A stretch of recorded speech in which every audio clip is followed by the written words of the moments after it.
Hello students, हम एग्जामपुर कलम से क्रांति, मैं प्रीति आपका अपने परिवार एग्जामपुर में स्वागत करती हूँ।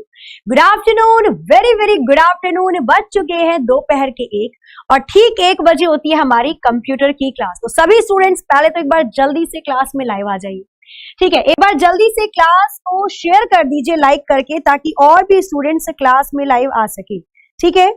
गुड आफ्टरनून जी, good afternoon, very very good afternoon आप सभी को। और जैसा कि मैंने सैटरडे में अनाउंस किया था कि आज से जो आपकी क्लास होने वाली है वो फुल टू एनसीईआरटी बेस्ड होगी, फुल टू एनसीईआरटी बेस्ड होगी। और ये क्यों होगी, इसके मैंने बहुत सारे एडवांटेजेस, इसके बहुत सारे लाभ बहुत सारे मैं आपको बता चुकी हूँ सैटरडे में। कुछ चीजें हैं जो मैं आज आपको क्लियर करना चाहती हूँ। देखो, एनसीईआरटी हमने क्यों शुरू करी?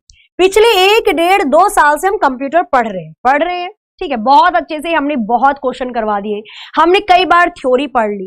अब मैंने एनसीईआरटी सीरीज इसलिए शुरू करी क्योंकि अब जो अपकमिंग आपके एग्जाम्स हैं, जो आने वाले एग्जाम हैं, उनमें क्या हो रहा है, उनमें कुछ ऐसे चेंजेस आ रहे हैं जो कि हमें छोटे बच्चों की एनसीईआरटी की बुक से मिल जाते हैं क्लियरली।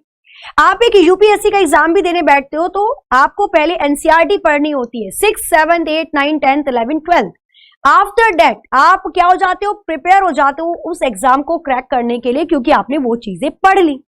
एनसीईआरटी कोर होता है, कोर इन द सेंस अगर आपने उस चीज को पूरे अंदर तक घोल कर पी लिया ना, तो कोई भी क्वेश्चन उससे बाहर का नहीं जाता, ठीक है। एट द लास्ट सारी चीजें हमें वहीं से मिल जाती है। एनसीईआरटी सेशन को शुरू करने का एक मेन मकसद ये भी था क्योंकि ये क्लास जो है फॉर ऑल एग्जाम के लिए, चाहे आप यूपीएसआई की तैयारी कर रहे हैं, चाहे अभी एनटीपीसी सीबीटी 2 की तैयारी कर रहे हैं, चाहे आप CCC की तैयारी कर रहे हैं, चाहे आप हरियाणा की तैयारी कर रहे हैं, चाहे आप यूपी पीसीएल की तैयारी कर रहे हैं, चाहे आप किसी भी एग्जाम की तैयारी कर रहे हैं जिसमें कंप्यूटर आता है, तो उस कंप्यूटर वाले एग्जाम के क्वेश्चन को क्रैक करने के लिए आपको ये वाला सेशन बहुत बहुत ज्यादा हेल्प करेगा, ठीक है।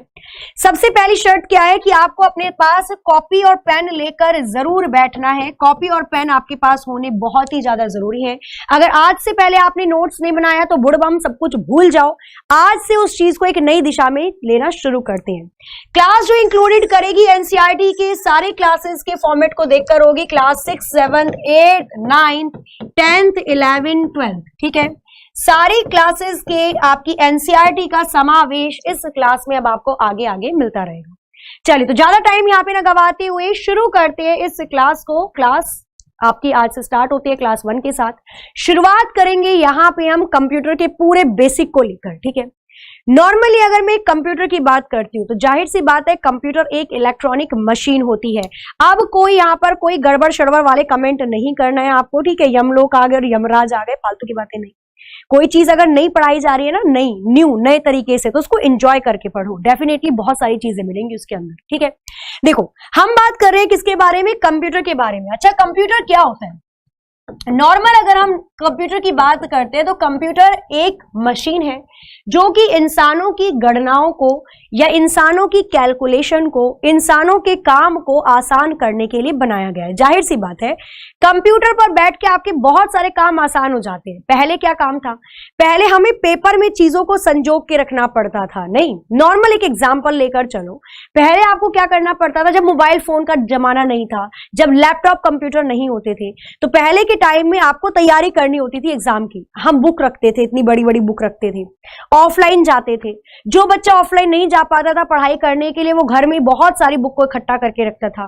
प्रीवियस ईयर के, पुराने साल के पेपरों को लाकर इकट्ठा करता था। पता चलता था कि भाई 2-3 दिन हुए, पता चला वो चूहा कुतर के ले गया। कछुआ छाप मॉर्टिन लगाई हुई है, मॉर्टिन लगे लगे वो सारे के सारे कागज राख बन गए। क्लियर? तो उन चीजों में थोड़ा अप ओवरकम आते हुए, आगे के साइड बढ़ते हुए, जब हमारा देश आधुनिक हुआ तो हमने इस कंप्यूटर नामक चीज का क्या करा? शुरुआत करा या इसको बनाया, आविष्कार किया। जब कंप्यूटर बना तो ये एक ऐसी मशीन बनकर तैयार हो गई जिसके अंदर वो कागज वाले टुकड़े जो आपने अभी तक एक हार्ड कॉपी के रूप में एक कागज के तौर पर बाहर रखे हुए थे, अब आप उन सारी सूचनाओं को कंप्यूटर के अंदर स्टोर कर सकते हो। अब आपको ना ही किसी चूहे से खतरा रहेगा, ना ही कोई आग लगने का खतरा रहेगा।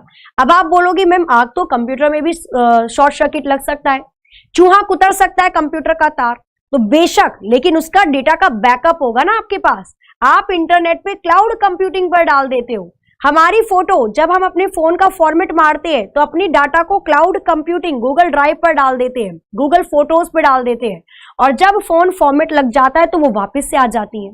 तो अब आपका डेटा कहीं पे भी नहीं जाएगा। आपकी जिंदगी को बहुत ही आरामदायक बनाने के लिए कंप्यूटर का निर्माण हो चुका है।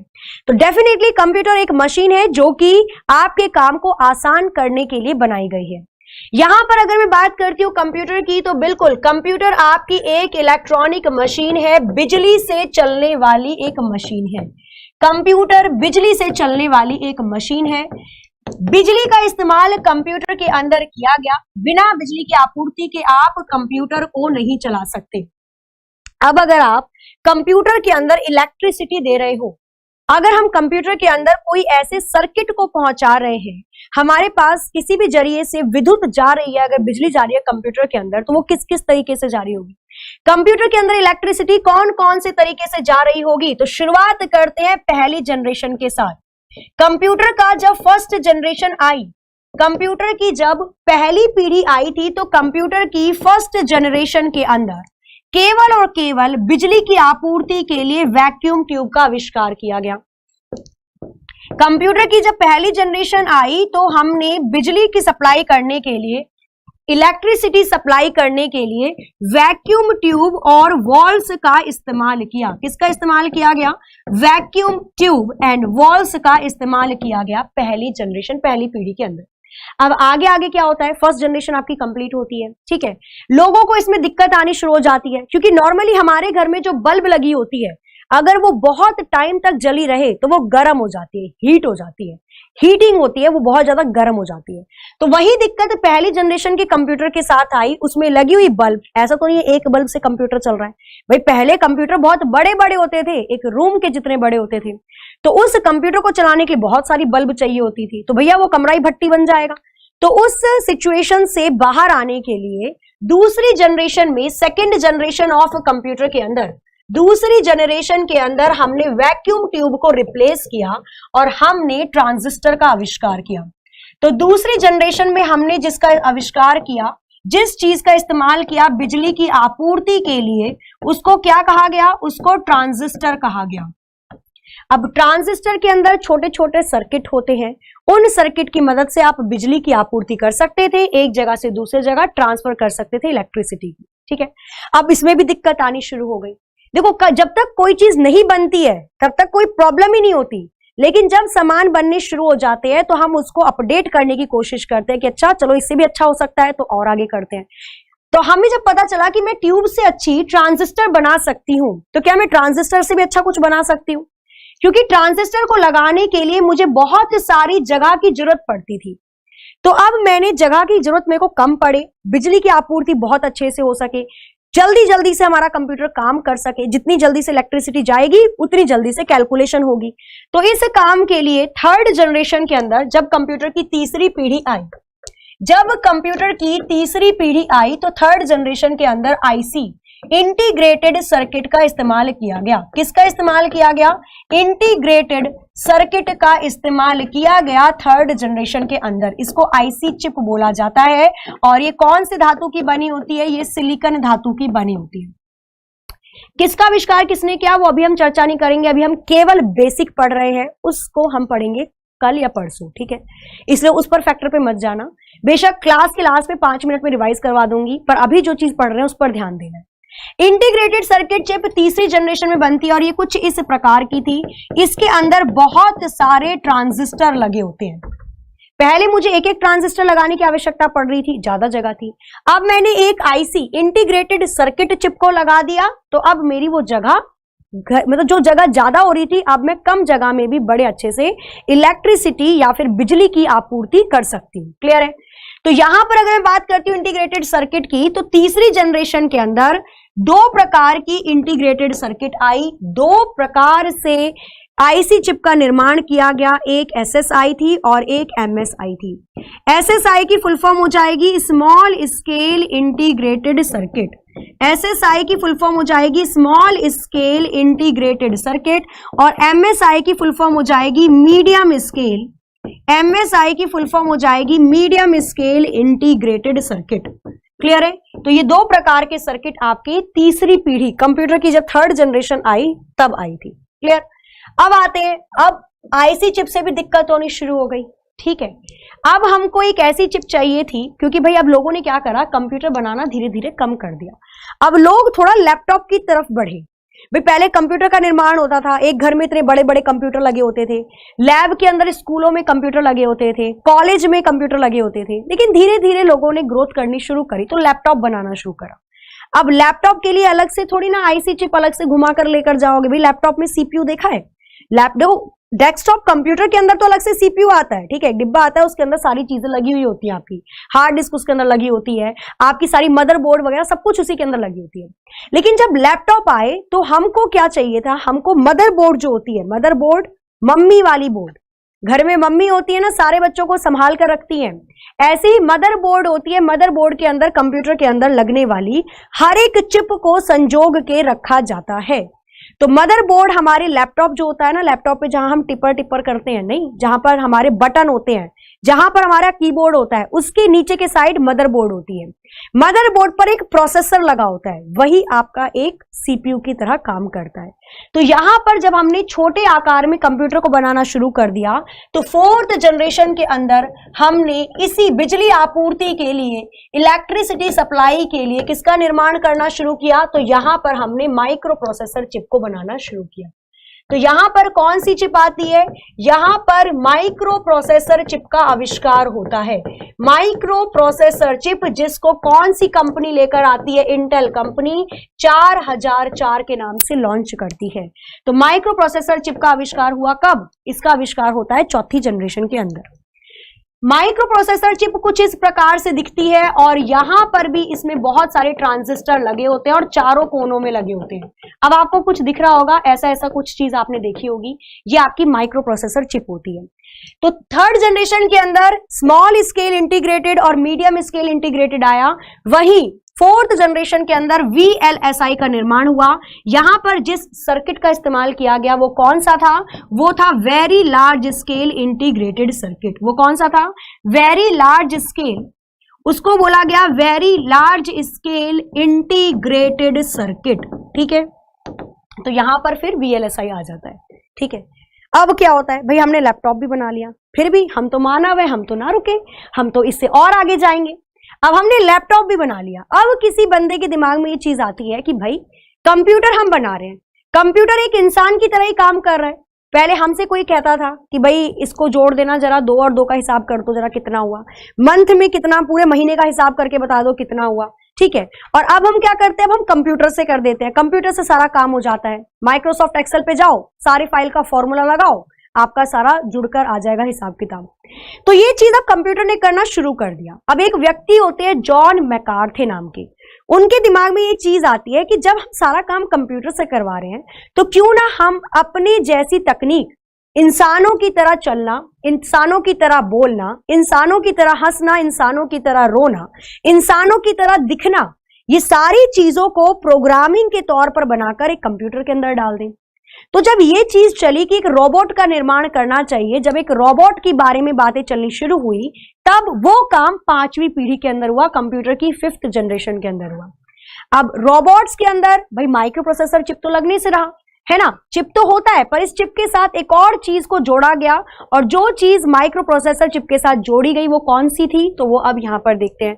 बताओ जरा मुझे फटाफट से, 5th जनरेशन के अंदर कौन सी चीज को या कौन से चिप को जोड़ा गया था, कौन बताएगा? 5वीं पीढ़ी के कंप्यूटर में कौन सी चीज को जोड़ा गया था? रवीना जी वही क्लास है बच्चा, हाँ, कृत्रिम बुद्धिमत्ता, आर्टिफिशियल इंटेलिजेंसी, वेरी गुड, बिल्कुल सही है। ठीक है, किसको जोड़ा गया था इसके अंदर, तो बिल्कुल सही यहाँ पे आंसर आ रहा है आपका artificial intelligence. Okay okay okay, Yamraj Jat ji ये क्लास उसी के लिए है, ठीक है, हाँ जी बिल्कुल, ये क्लास आपकी उसी के लिए हो रही है।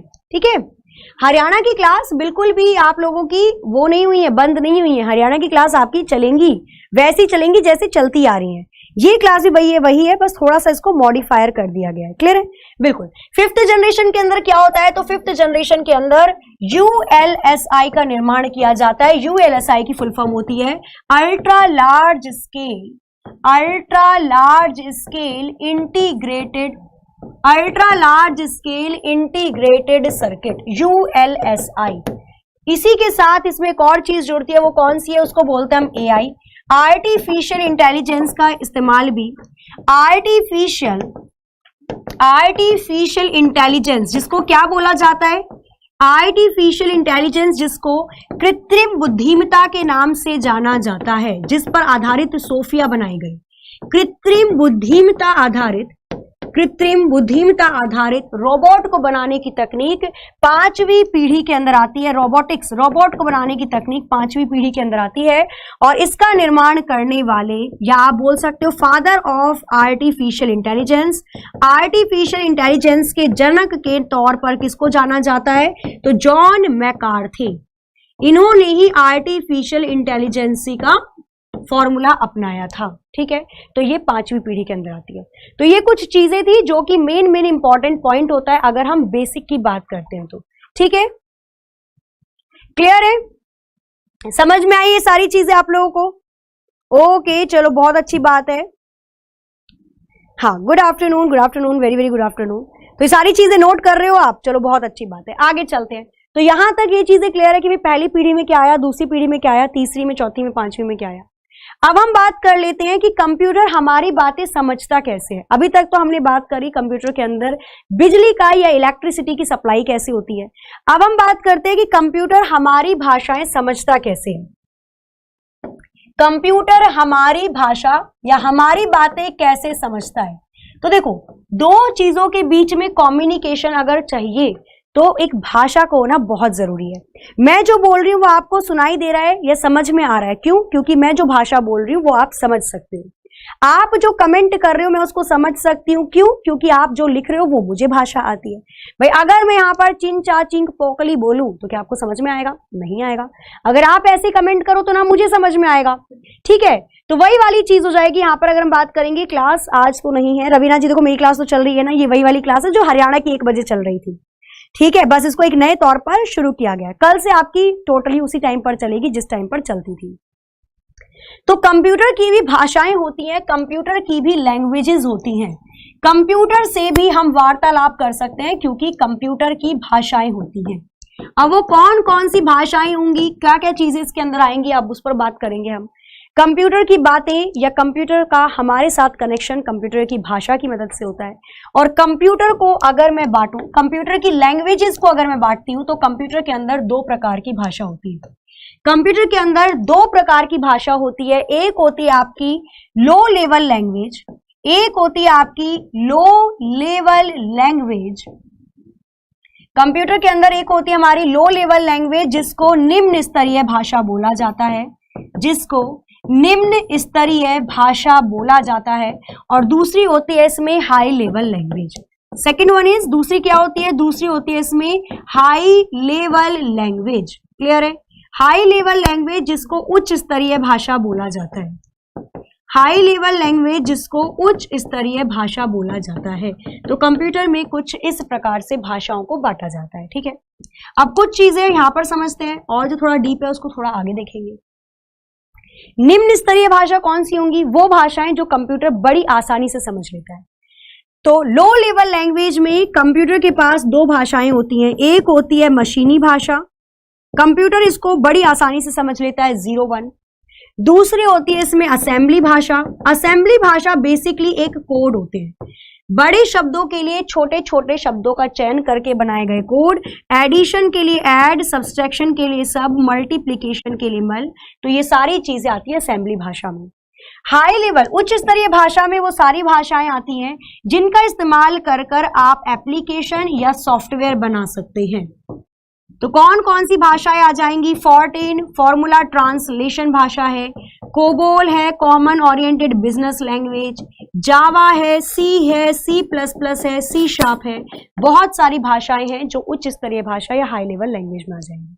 क्लियर है यहां तक? हाँ, भाषा अनुवादक नहीं, अरे वो सारी चीजें आपकी आती है उसके अंदर, सॉफ्टवेयर के अंदर। ठीक है, अभी हम भाषाओं के बारे में बात कर रहे हैं। क्लियर है सारी चीजें? हाँ, असेंबलर, इंटरप्रेटर, कंपाइलर, ये तीनों क्या हैं? ये तीनों के तीनों चीजें आपकी क्या होती हैं? सिस्टम सॉफ्टवेयर होते हैं। वो अलग चीज है, उसको इसमें मत घुसाओ ना ना। पीडीएफ की पहले चाहिए, इस बार आपको नोट्स बनाने हैं। और अगर आपसे कोई पूछे ना कि कंप्यूटर के लिए कौन सी बुक बेस्ट है, तो अपने नोट्स दिखा देना कि ये वाली बेस्ट है, ठीक है। इस बार आपको नोट्स बनाने हैं, पीडीएफ की बिल्कुल भी आशा ना रखें ना, ठीक है। आपको बनाने हैं इसमें नोट्स, और डेफिनेटली एनसीईआरटी के नोट्स है, इससे बेहतर मिल ही नहीं सकते। चलो आगे चलते हैं, क्लियर है। अब अगर मैं कंप्यूटर की भाषा को जनरेशन के आधार पे बांटूं, ये मोस्ट इंपॉर्टेंट है, नोट करना, एनसीईआरटी बूस्टर, ठीक है। अगर मैं कंप्यूटर की लैंग्वेज को, अगर मैं कंप्यूटर की भाषा को इसकी पीढ़ी के आधार पर बांटती हूं, जनरेशन के आधार पर बांटती हूं, तो कैसे बटेगा।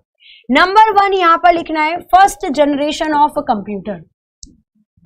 नंबर 1 में आपको लिखना है फर्स्ट जनरेशन ऑफ कंप्यूटर।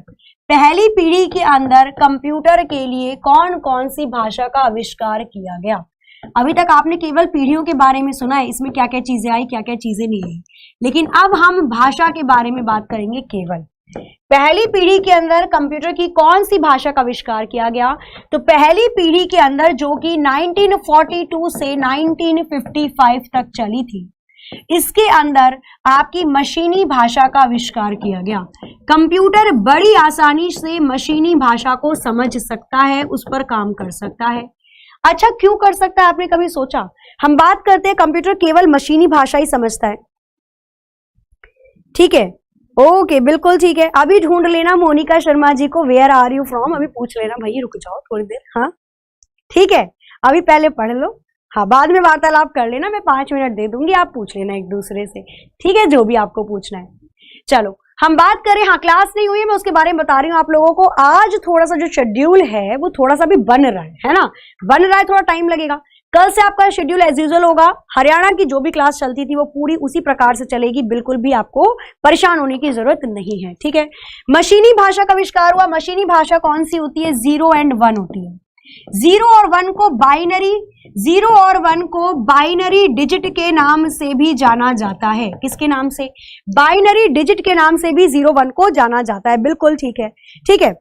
अब इसके बाद अगर मैं बात करती हूँ, यहाँ पर पहले तो मेरे को लगता था क्लास के अंदर केवल गुड़िया और कौन है वो, डोरेमोन, दोनों ही बात करते हैं। अब तो सारे के सारे बतियाने ही बैठ जाते हो, हाँ बतिया ही लो, तो पंचायत ही लगा देते हैं। चलो तो यहाँ पे हम बात करें बाइनरी डिजिट। अच्छा, आपने सोचा कि कंप्यूटर केवल 0 1 क्यों समझता है, कंप्यूटर को और कोई भाषा क्यों नहीं समझ में आती। कंप्यूटर केवल 0 1 ही क्यों समझता है, इसको और कोई भाषा समझ में क्यों नहीं आती है, तो यहाँ पर देखना, क्योंकि कंप्यूटर एक बिजली से चलने वाला यंत्र है, और जो इलेक्ट्रिक मशीन होती है, बिजली से चलने वाली मशीन होती है, उनके अंदर स्विचेस लगे होते हैं। क्या लगे होते हैं, उनके अंदर स्विचेस लगे होते हैं। तो या तो वो स्विच ऑन होते हैं या तो वो स्विच ऑफ होते हैं। या तो करंट आएगा पास होगा, या तो नहीं आएगा बंद हो जाएगा। तो ऑन के लिए हम 1 का इंडिकेशन देते हैं, ऑफ के लिए हम 0 का इंडिकेशन देते हैं। इसलिए कंप्यूटर आपका 0 1 पर चलता है। 0 1 बाइनरी नंबर है, बाइनरी नंबर को बाइनरी डिजिट बोला जाता है, और बाइनरी डिजिट को ही बिट बोला जाता है। तो ये पूरी कहानी पहली जनरेशन की थी, ठीक है। चलो आगे चले। ओके ओके ओके, बिल्कुल आपकी जितनी भी दिक्कत परेशानी है, थोड़ी देर रुकना, पहले इन चीजों को कंप्लीट करवा दूं, फिर मैं आप लोगों को यहाँ पर सारी जो प्रॉब्लम है उनको सॉल्व कर दूंगी, ठीक है। अभी पहले क्लास के साथ साथ आप बने रहो, क्लास को अच्छे से ले लो, 20 मिनट और बहुत अच्छे से पढ़ाकर, उसके बाद में आपकी जितनी भी क्वेरीज हैं, जो भी दिक्कत है उसको समझ लेंगे, ठीक है। और बिल्कुल बुरा मानने वाली कोई बात नहीं होती, टीचर का स्टूडेंट का रिलेशन ही होता है, ठीक है। अगर टीचर पढ़ा सकता है तो डांट भी तो सकता है, नहीं डांट सकता क्या। चलो पहली जनरेशन की ये वाली कहानी थी। अब आते हैं हम सेकंड जनरेशन पे, दूसरी जनरेशन पे आते हैं। फर्स्ट जनरेशन यहाँ पर होती है कंप्लीट भाषा के आधार पर। अगर मैं बात करती हूँ कंप्यूटर की, अगर मैं सेकंड दूसरी पीढ़ी के बारे में बात करती हूँ, कंप्यूटर की सेकंड जनरेशन में कंप्यूटर की कौन सी भाषा का उपयोग किया गया था, यहां पर नोट करना।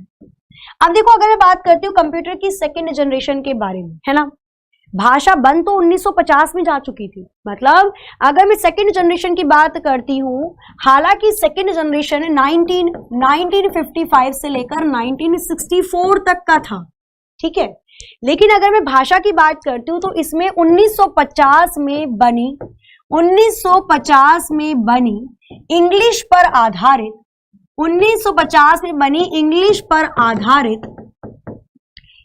पर आधारित असेंबली भाषा का प्रयोग किया गया।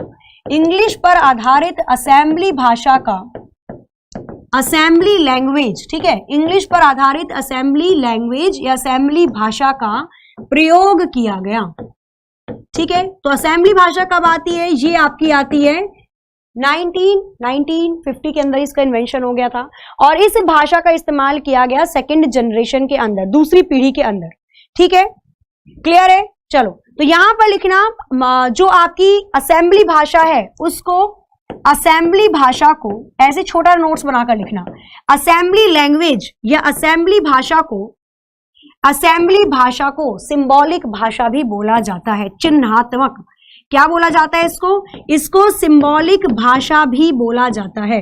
असेंबली भाषा को सिंबॉलिक भाषा भी बोला जाता है। ठीक है, असेंबली जैसे कि अगर मैं बात करती हूँ बड़े बड़े शब्दों के लिए छोटा शब्द, एडिशन के लिए ऐड, सब्सट्रैक्शन के लिए सब, मल्टीप्लीकेशन के लिए मल, डिवीजन के लिए डिव, तो ये सारी चीजें दूसरी जनरेशन के अंदर आई। ठीक है, तीसरे के अंदर चलते हैं यहां पर। ठीक है, बिल्कुल सही है। चलो आगे देखते हैं। हाँ, आगे देखते हैं। आगे देखो, यहां पर अगर मैं बात करती हूँ, ये चीज हो गई नोट। अब आते हैं हम तीसरी जनरेशन के अंदर। फटाफट आप भी बताया करो, आप तो पढ़ चुके हो ना, जल्दी से बताया करो। अच्छा, तीसरी जनरेशन के अंदर अगर हम बात करते हैं कंप्यूटर की थर्ड जनरेशन के अंदर, तो तीसरी जनरेशन में कंप्यूटर की कौन सी भाषा का आविष्कार हुआ था? तीसरी जनरेशन में कंप्यूटर की कौन सी भाषा का आविष्कार किया गया था? इसका ईयर हालांकि 1964 से 75 है। आपको बुक में अलग मिलेगा तो घबराने की बात नहीं है, ये अप्रोक्सीमेट होते हैं, लगभग होते हैं, आसपास होते हैं। ठीक है, चलो यहां पे अगर मैं बात करती हूँ कंप्यूटर की तीसरी जनरेशन के अंदर, तो 1960 पर आधारित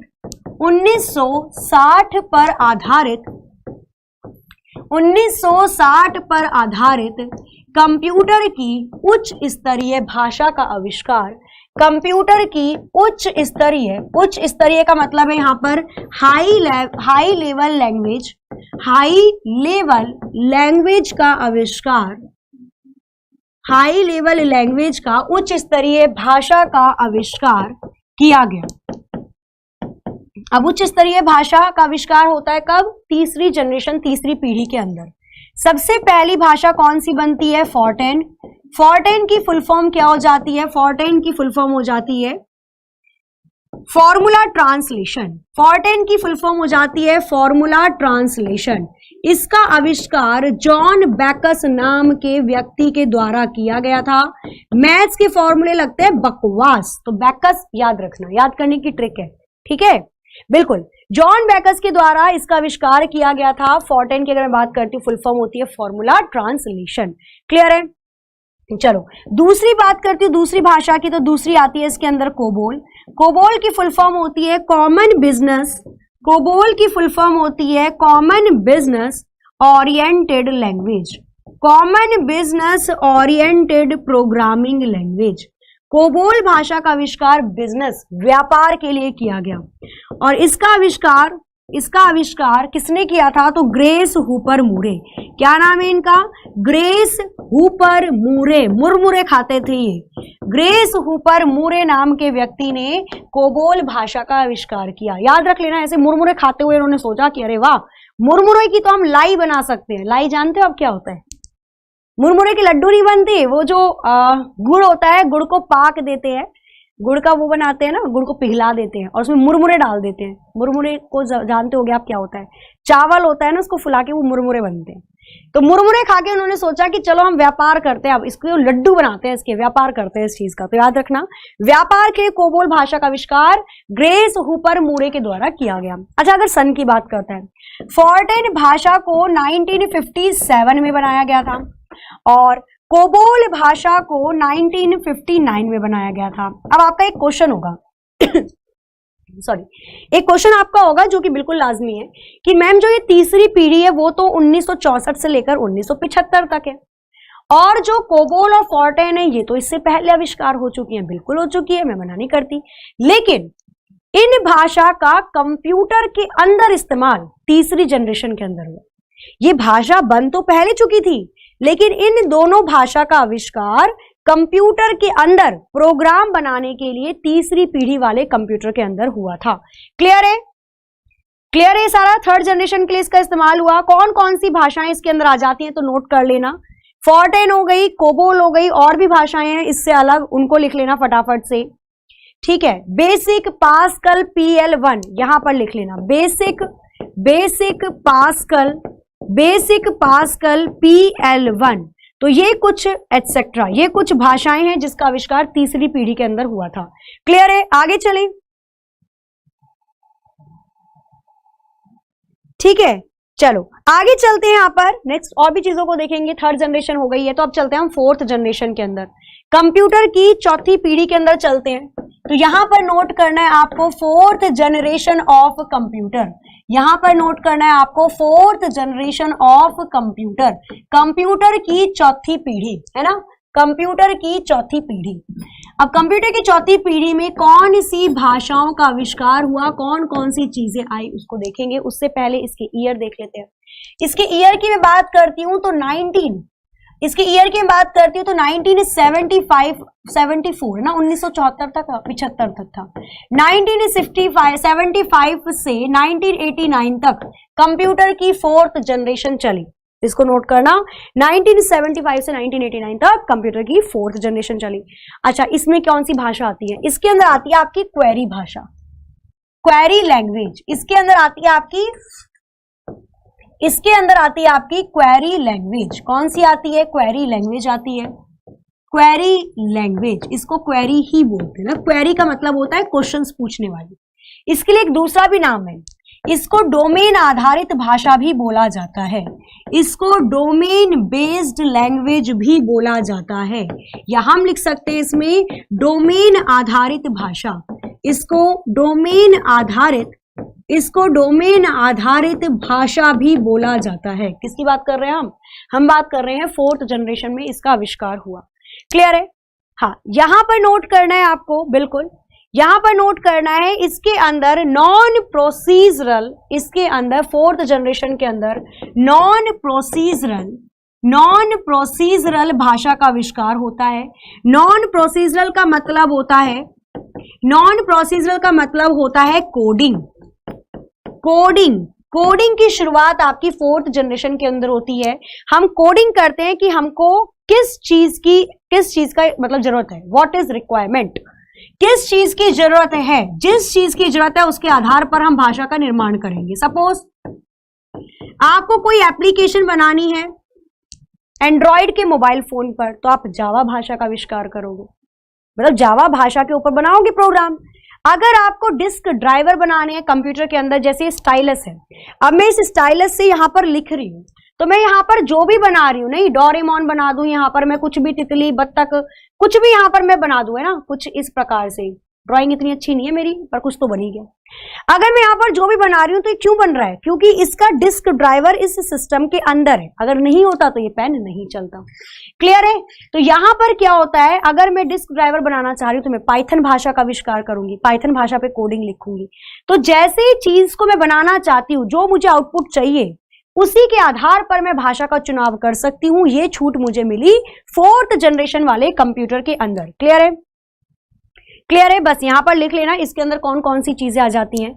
एग्जाम्पल के तौर पर, उदाहरण के तौर पर इसमें थोड़ी सी चीजें उनको लिख लेना। फोर्थ जनरेशन के अंदर इसके अंदर आपका माइक्रोसॉफ्ट का फ्रंट पेज आ जाता है, माइक्रोसॉफ्ट की फ्रंट पेज वाली भाषा है। ठीक है, इसके अंदर और क्या आ जाता है? इसके अंदर JSP जावा सर्वलेट पेज आ जाता है। लिख लेना इसकी फुल फॉर्म। इसकी फुल फॉर्म होती है जावा सर्वर या जावा सर्वलेट पेज, लिख लो। इसके अंदर SQL आ जाता है। SQL की फुल फॉर्म होती है स्ट्रक्चर्ड क्वेरी लैंग्वेज, जिसका इस्तेमाल डाटाबेस को स्टोर करने के लिए किया जाता है। स्ट्रक्चर्ड क्वेरी लैंग्वेज का निर्माण भी चौथी जनरेशन के अंदर ही हुआ था। क्लियर है? Fourth generation.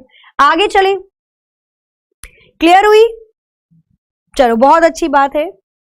Okay okay okay okay, very good. ठीक है, जावा स्क्रिप्ट वाली। आगे चलते हैं, तो फोर्थ यहां पर कंप्लीट होती है। इसके बाद लिखना है फिफ्थ जनरेशन की लैंग्वेज। इसके बाद आपको यहां पर लिखना है फिफ्थ जनरेशन की लैंग्वेज। ठीक है, यहां पर अगर मैं बात करती हूं फिफ्थ जनरेशन ऑफ कंप्यूटर, जो कि आज के टाइम में पांचवी पीढ़ी के कंप्यूटर में फिफ्थ जनरेशन फिफ्थ जनरेशन में कंप्यूटर की कौन सी भाषाओं का आविष्कार किया? कंप्यूटर की कौन सी भाषा का आविष्कार किया गया? अगर मैं बात करती हूँ फिफ्थ जनरेशन के अंदर, जो कि 1989 से टिल नाउ अब तक चल रहा है ना। अब आप कहोगे मार्केट में तो अवेलेबल है 10th जनरेशन के लैपटॉप, 8th जनरेशन के, 7th जनरेशन के, आप हमें 5 तक पढ़ाती हो, ऐसा क्यों? ऐसा इसलिए क्योंकि जो 5th जनरेशन आई उसके अंदर ये बोला गया कि हम आर्टिफिशियल इंटेलिजेंस को बढ़ावा देंगे, हम एक कृत्रिम बुद्धिमत्ता को बढ़ावा देंगे, हम एक मशीन के अंदर इंसान की तरह काम करने वाली चीजों को डाल देंगे। ठीक है, तो जब ये चीजें या ये बढ़ावा दिया गया तो जब तक ये पूरा काम कंप्लीट नहीं होगा हमारा 5th जनरेशन पूरा नहीं होगा। और बाकी जो लैपटॉप के अंदर 7th, 8th, 10th जनरेशन आ रही है वो 5वीं पीढ़ी पर ही आधारित है।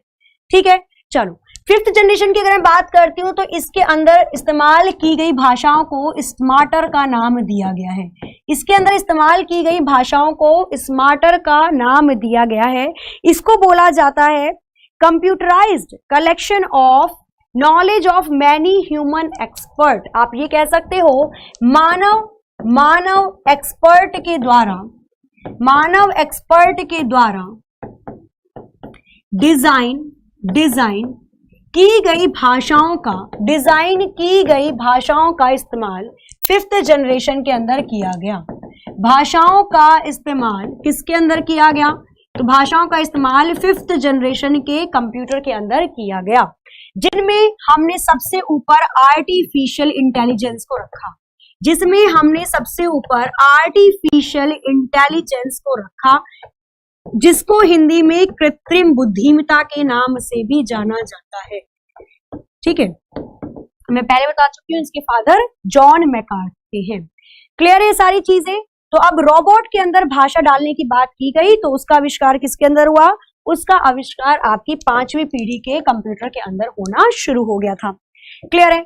आगे इसमें अगर उदाहरण की बात करते हैं कि कौन कौन सी भाषाएं इसके अंदर आती हैं, उदाहरण के तौर पर अगर पूछ ले कि ये भाषा कौन सी जनरेशन की है तो आप आंसर क्या दोगे?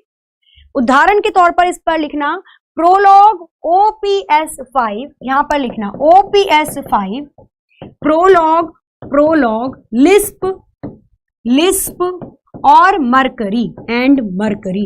ये कुछ प्रचलित भाषाएं हैं, कुछ फेमस लैंग्वेजेस है जिसका इस्तेमाल 5वीं पीढ़ी में किया गया। देखो एक अपवाद है, इसको नोट कर लेना कहीं साइड में नोट लिखकर। ठीक है, बिल्कुल ठीक है। हाँ, ये उसी के लिए गौतम जी आप ले सकते हो इसे, गौतम बुद्ध जी। ओके ठीक है। हाँ, ये वाली मैं बात करी थी, एक नोट लिख लेना। जो मरकरी है ना, मरकरी भाषा के तौर पर तो 5वीं पीढ़ी पर इस्तेमाल हुई, पर मरकरी धातु के तौर पर पहली पीढ़ी पर इस्तेमाल हुई थी। लिख लेना, इसको नोट कर लेना कहीं साइड में आप जहां पर लिख रहे हो। मरकरी भाषा के तौर पर, मरकरी एक भाषा है, ये वर्णन हमें 5वीं पीढ़ी वाले कंप्यूटर में मिलता है, और मरकरी एक धातु के तौर पर पहली पीढ़ी वाले कंप्यूटर में इस्तेमाल हुई। क्लियर है? चलिए अब इंपॉर्टेंट पॉइंट पर चलते हैं कुछ। ठीक है, अब कुछ इंपॉर्टेंट पॉइंट पर चलते हैं, उन चीजों को भी देखते हुए चलेंगे। हाँ, लिस्प, प्रोलॉग, लोगो तो खैर बहुत पहले हो गई थी। चलो आगे देखते हैं, आप यहाँ पर कुछ इंपॉर्टेंट पॉइंट्स देखेंगे, फिर चलेंगे अपने MCQ की तरफ। यहाँ पर लिखना कुछ important facts. Fundamental of computer में मैं लास्ट के 5 मिनट या लास्ट के 10 मिनट कुछ इंपॉर्टेंट फैक्ट लिखवाऊंगी, उसको लिख लेना। ये छोटे छोटे नोट्स होते हैं NCERT की। नोट करना इसके अंदर, क्या नोट करोगे? डिजिटल डायरी यहां पर नोट करना। डिजिटल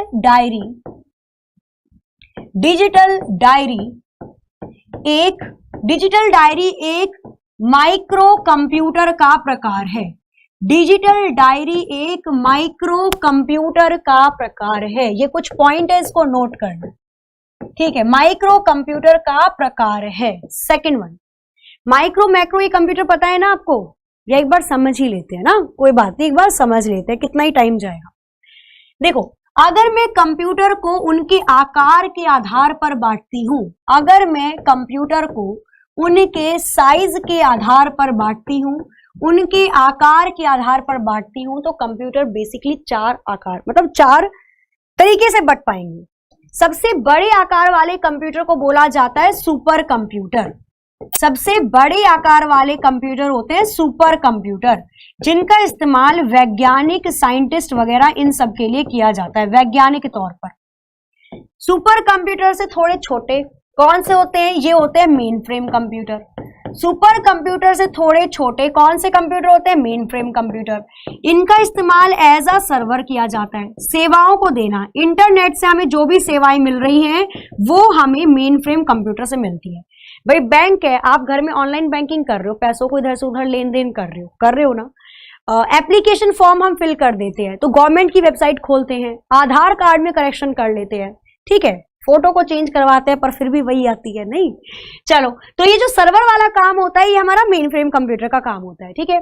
मेन फ्रेम कंप्यूटर से थोड़े छोटे आकार के होते हैं मिनी कंप्यूटर, और मिनी कंप्यूटर का इस्तेमाल बहुत बड़े डेटा को संग्रहित करने के लिए या बहुत बड़े डेटा को स्टोर करने के लिए किया जाता है। तो जैसे बैंकिंग हो गई, रेलवे हो गई, इनके पास बहुत सारा डेटा है, उसको इकट्ठा करने के लिए मिनी कंप्यूटर आते हैं। सबसे छोटे आकार के होते हैं आपके माइक्रो कंप्यूटर। सबसे छोटे आकार के हमारे पास कौन से कंप्यूटर होते हैं? माइक्रो। तो हमारे पास जो लैपटॉप होता है, जो स्मार्टफोन है, जो टैब है, वो सारी की सारी चीजें हमारी माइक्रो कंप्यूटर के अंदर आती हैं। क्लियर है? माइक्रो का मतलब होता है सूक्ष्म। हम पढ़ते हैं ना साइंस के अंदर माइक्रो ऑर्गेनिज्म ना, सूक्ष्म कण, छोटी छोटी चीजों को, तो वो सारी चीजें इसी के अंदर आती हैं। आगे चलिए, ठीक है, हाँ आगे चलते हैं। सारी चीजें क्लियर है ना? कौन कौन सी चीजें कौन सी होती है, कौन से कंप्यूटर के आकार क्या होते हैं।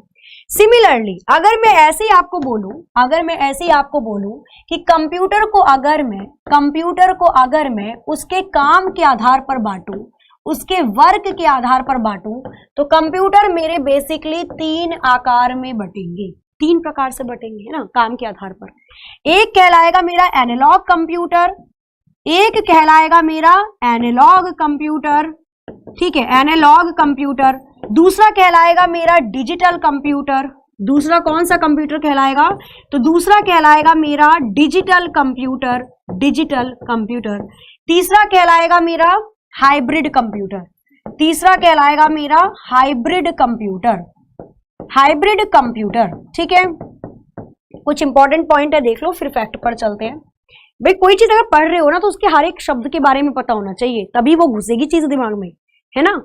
चलो, एनालॉग कंप्यूटर का इस्तेमाल किसके लिए किया जाता है? तो इसका इस्तेमाल दाब मतलब प्रेशर को मापने के लिए किया जाता है। बेसिकली सिग्नल के लिए, अगर किसी प्रकार का मुझे तरंग सिग्नल चाहिए तो मैं एनालॉग कंप्यूटर का इस्तेमाल करूंगी। दाब प्रेशर के लिए, टेम्परेचर तापमान के लिए हम किसका इस्तेमाल करते हैं? हम एनालॉग कंप्यूटर का इस्तेमाल करते हैं। अच्छा, डिजिटल कंप्यूटर का इस्तेमाल 0-1 वाली कोडिंग के लिए होता है।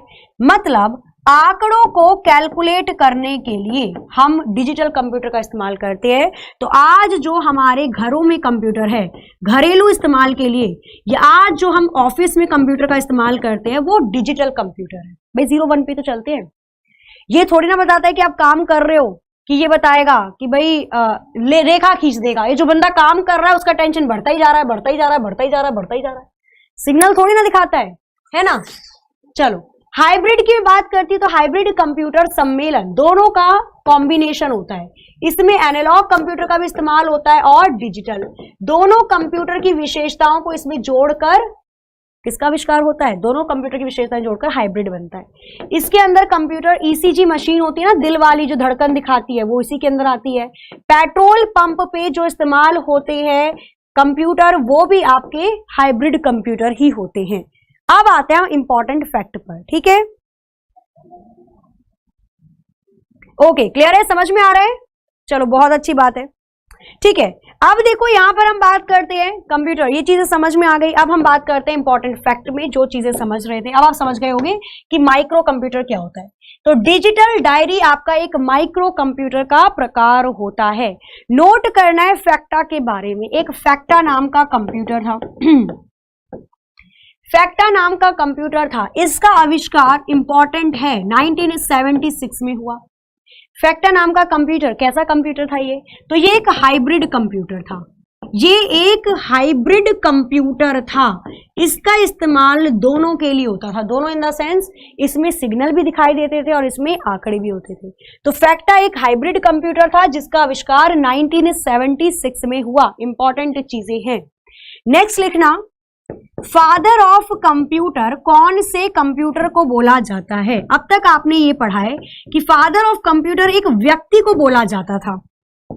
अभी तक आपने क्या पढ़ा है कि फादर ऑफ कंप्यूटर एक व्यक्ति को बोला जाता था। और अब आप बताओ फादर ऑफ कंप्यूटर कौन से कंप्यूटर को बोला जाता है? ऑप्शन है super computer, main frame computer, mini computer या माइक्रो कंप्यूटर। बताओ फादर ऑफ कंप्यूटर कौन से कंप्यूटर को बोला जाता है? बताना जरा, मैं देखूं, चेक करती हूं आपको कितना पता है। आज तो ली है मैंने क्लास, प्रतिज्ञा में तो कंप्लीट हो गई। हाँ, केवीएस में चल रही है वो तो आज ली है मैंने। चलो, सुपर कंप्यूटर को बोला जाता है। अब भी ना पिटाई करूंगी, अभी मैंने कुछ बताया था आपको। सेवाओं को कौन देता है? तो जो सेवाओं को देगा वही तो पापा होंगे।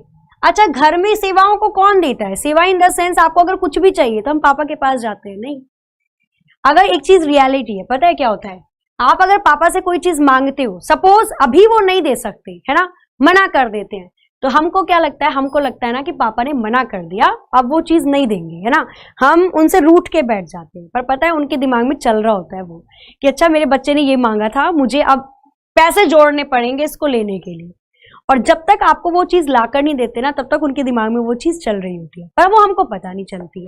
मम्मी लोगों का क्या है, वो बोल देती हैं, है ना, लेकिन पापा लोगों का क्या होता है, वो बोलते नहीं है, वो अपने अंदर रखते हैं उन चीजों को। चलो, तो कंप्यूटर के जनक किसको बोला जाता है? तो सेवाओं को कौन दे रहा है यहाँ पर? यहाँ पर सेवाओं को दे रहा है मेन फ्रेम कंप्यूटर। यहाँ पर सेवाओं को दे रहा है मेन फ्रेम कंप्यूटर। तो यहाँ पे नोट करना है, मेन फ्रेम कंप्यूटर आपका एक फादर ऑफ कंप्यूटर के तौर पर जाना जाता है। क्लियर है? कुछ और पॉइंट है, फटाफट लिखना उसको। बिल्कुल, एक आपका टाइड प्रीडिक्टर है ना, टाइड प्रीडिक्टर नाम का कंप्यूटर आया था, उसके बारे में भी लिखना है। ठीक है, चलो, वेरी गुड, बहुत अच्छी बात है। ओके ओके जी, चलो आगे लिखना है यहाँ पर नेक्स्ट पॉइंट। क्लियर है? यहाँ पर नेक्स्ट पॉइंट लिखना है आपको। नेक्स्ट पॉइंट, एक टाइड प्रीडिक्टर नाम का कंप्यूटर आया है ना, ये कंप्यूटर का नाम है। टाइड प्रीडिक्टर नाम का कंप्यूटर आया, ये एक एनालॉग कंप्यूटर है। टाइड प्रीडिक्टर एक एनालॉग कंप्यूटर के तौर पर आया। एनालॉग कंप्यूटर का मतलब क्या होता है? जो सिग्नल को दिखाता है। इसका काम क्या था? इसका काम था समुद्र में, सी में जो टाइड्स होते हैं, लहरें नहीं होती, सी में जो टाइड्स होते हैं उनको, उनका सिग्नल भेजना। इसका काम क्या था? इसका काम था समुद्री लहरों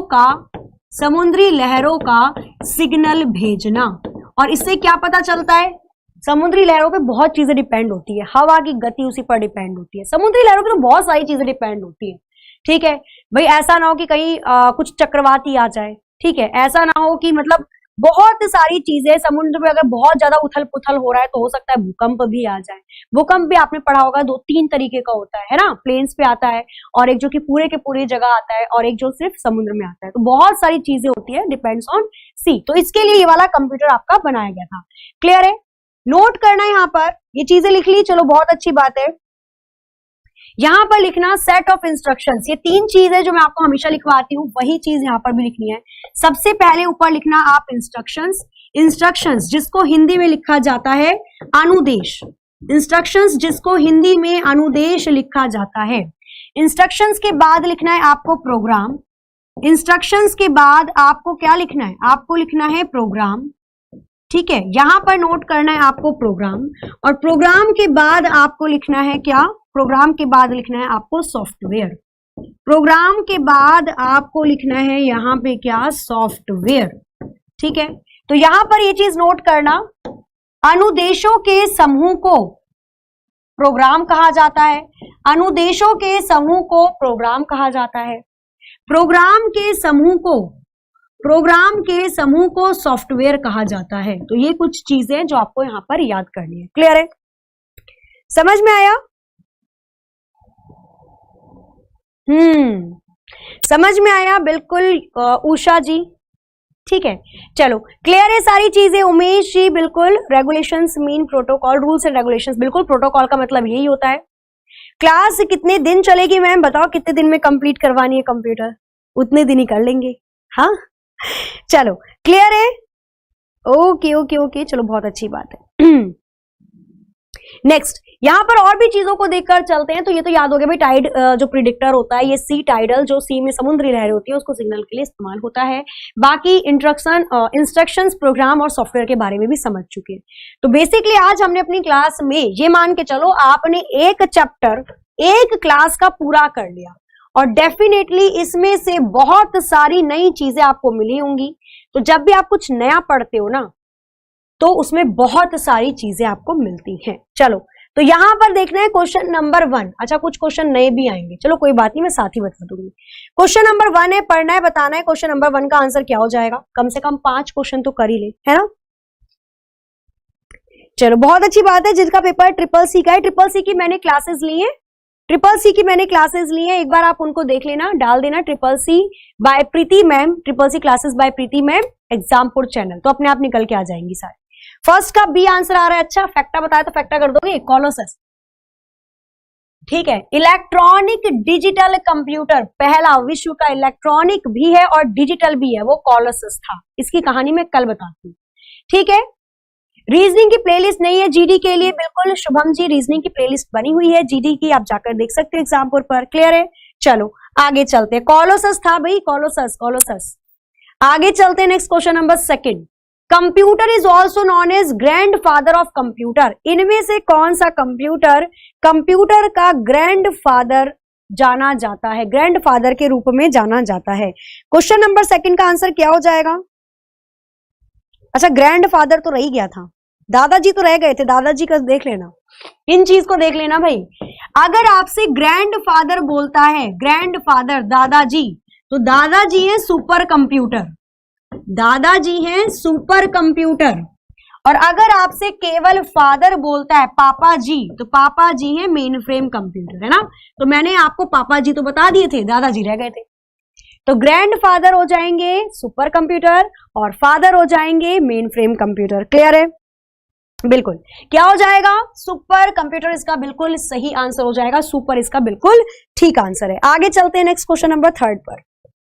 भाई क्लास यहां पर एंड करनी पड़ेगी, टाइम हो चुका है, चलो कोई बात नहीं, एक क्वेश्चन देख लो। डिजिटल डायरी इनमें से किस प्रकार का कंप्यूटर होता है, डिजिटल डायरी इनमें से कौन से प्रकार का कंप्यूटर होता है, बताइए आंसर क्या हो जाएगा।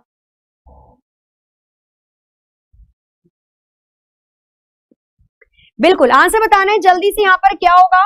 ओके, आंसर आना स्टार्ट हो चुका है, थर्ड का बी, थर्ड का बी।